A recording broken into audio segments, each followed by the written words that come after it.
if the so-called Office of National Security Advisor will take this statement with levity, then Nuhu Ribadu was never a policeman. He is not a qualified lawyer. He should not be in that office. What would you say he should be doing? His office has reacted to this. That is not a reaction. If you were the NSA, what would you be doing?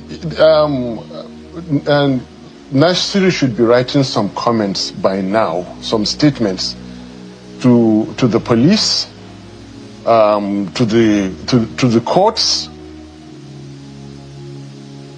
If the position of Nigeria, the so-called APC government of Uncle Tinubu, if their official position is to be compensating bandits, paying bandits, then we don't have a nation. So your inference tonight is that whatever Malam Nasir El-Rufai has said in that respect, which we play back, yes, if it's not true, the government of the day should be taken more seriously. Yes, and so long as it passes by with the so-called, what you call, reaction of the answer, then it is true. And I tend to agree that it could be true. But if for example, I was going to ask before this one, another almost 8-year governor of Borno State said that there are informants of terrorists in the Nigerian military and among Nigerian politicians, and it is official. You have the evidence.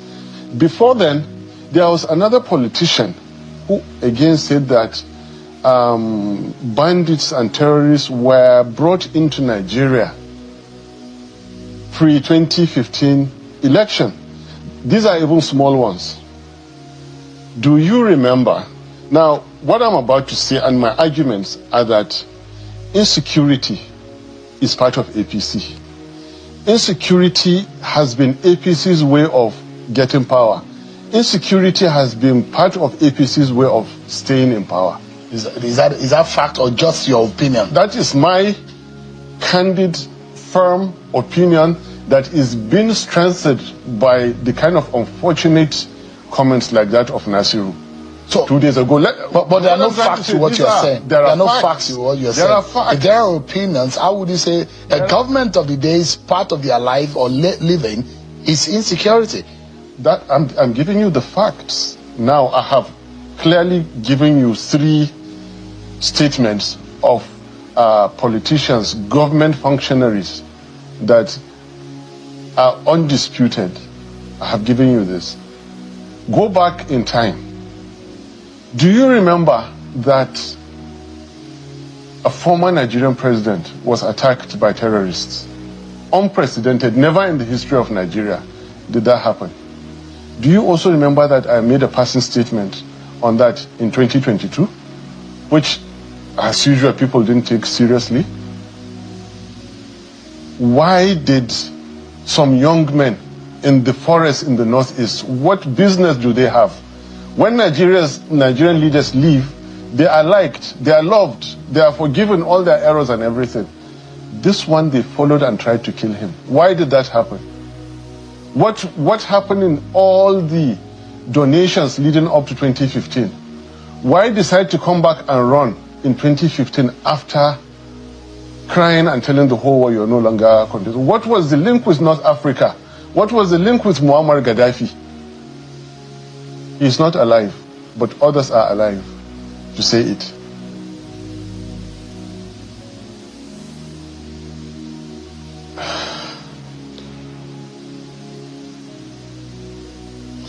You are from Kaduna State, Senator.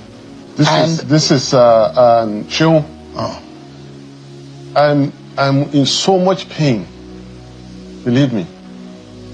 Nigeria is a great country, should be a great country, and we have people destroying us by the hour. Insecurity has been part of APC's game. And Nasiru is saying it, and I think he's right. The government has been paying them. Well, you don't Last year, this time, I have facts. No, the government has said no, they are not paying them. They are paying them because the reaction of UNSA is not disputing what Nasiru has said. You are inferring that the NSA should arrest Nasiru I'm not interested. or collect his statement. But if that happens, there are those in opposition that will say they are going after opposition voices. There are more ways to counter such a position. I told you about 2015. There, you see, going after a former Nigerian president, trying to kill him. What does that tell you? Something. Before that, what had happened? After Jonathan won in the Supreme Court, they called for dialogue, and those young men nominated a former Nigerian president who took 3 days to repudiate. After those 3 days, go and plot the graph. You will see that between 2012 to 2014, the spikes of attacks around those villages in the northeast skyrocketed because hunger, lack of medicine. Why? Because somebody had stopped sending the recurrent expenses of those people who used to come all the way to Kaduna, collect and then go back. And that's how the cycle went. In protest as to why did you call that name, they couldn't bear it anymore and felt by 2014 the best thing was to go and attempt. It failed. We're lucky. They got Jonathan scared. He thought that, oh, if they kill this man, Nigeria will burn. They provided him with additional cars, more money, and it was all about money. It was all about collecting money. The truth is that somebody had gone to North Africa, negotiated with Gaddafi, who is was an international terrorist. All over the world, from the far west to the far east, said, I will help you, like I've been doing. I heard there are some young men. There are plans to kill Gaddafi, not in a palace coup, but through uprising. If it fails and you become president, I will retire to your country if you become president. If it doesn't fail, right now, he wanted to create a buffer. So he sent Saif al-Islam, go on YouTube and find out, to Niger with money, cash, millions of dollars in his boot, to recruit Tuaregs to go and fight in Libya. Sent his former general to Mali, why you still have insecurity in Mali. In Nigeria, they give crazy amount of money to that gentleman. Go and help these people with the intention of bringing them to fight in Libya.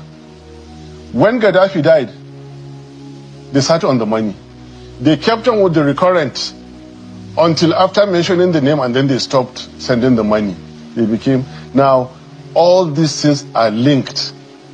They wanted Nigeria to burn if Buhari did not become president in 2015. I contested alongside Buhari for Senate. I contested for Senate in 2011. You have it on YouTube. He said, blood, soaked in blood, the baboon and the... Ever since he made that comment, I refused to go and campaign with Buhari. Refused completely. It didn't matter if I lost the Senate seat. I won it eventually. Insecure for a former president to say, you soak in blood. And then there was, Kaduna is my state. There was serious violence in Kaduna. Many houses were burnt. Emir's houses in Ongwansariki, Demna Abba had their houses burnt and all that, simply because of a statement. They went and brought in people from those neighboring places in readiness to remove Jonathan by all means. So the desperation of people to get Jonathan out of power has built up and added to what we call insecurity in Nigeria today. So you're inferring that all what we have seen over the last few years as insecurity is orchestrated? Of course. And it's political? Of course. Last year around this time. This narrative. Last year around this time. Whatever I tell you, I'll try to give you evidence. Last year around this time, we were just negotiating the release of our own nephew. And when he came out, what he said is not much different from what Nasir El-Rufai is saying. They complained And this young man is alive. He could come here tomorrow and you interview him. He's alive now in Zaria. He's alive. That, look, they are not making much money relying on these handouts from government. Each time they go out to operate, they make more money, like handouts in their hand. We kept negotiating. He's alive and he can come to this and sit with you, Shehu Akimbaloyi, and you interview him. This is a fact. But my grudge with Nasiru's statements is that he was part and parcel of APC from 2013. Like he told you, he was one of the architects of it all. All of a sudden, to come and absolve himself and call others. No, Nasiru is part and parcel of all that has been going on. We suffered, we are victims of Nasiru's misrule in Zaria. Go back December 2015, when a war was supposed to have been won in the Northeast. What business, what military and strategic business did an army chief have to come to Zaria for a convocation, not of NDA, graduation of recruits, privates, choosing to follow the route where the Shiites were holding? All these things were orchestrated. They knew the exact hour, the exact minute that he was coming to pass, because they had the technology. And 800 people were killed because they wanted to raise down the temple that was built. These things were carefully doctored and orchestrated. These are heavy allegations that you are making, and which one and will imagine? One will imagine someone of your status in the society. Yeah. Why are you just saying this? Why are you saying this? Does it amount to a political gimmick, or no? What exactly are you up to with this? Shehu, I've been saying it. I said it in your own program. I mentioned the link about North Africa. In your own program, go back and check. Play the archives and see. Wherever I spoke, I linked electoral fraud with insecurity, corruption.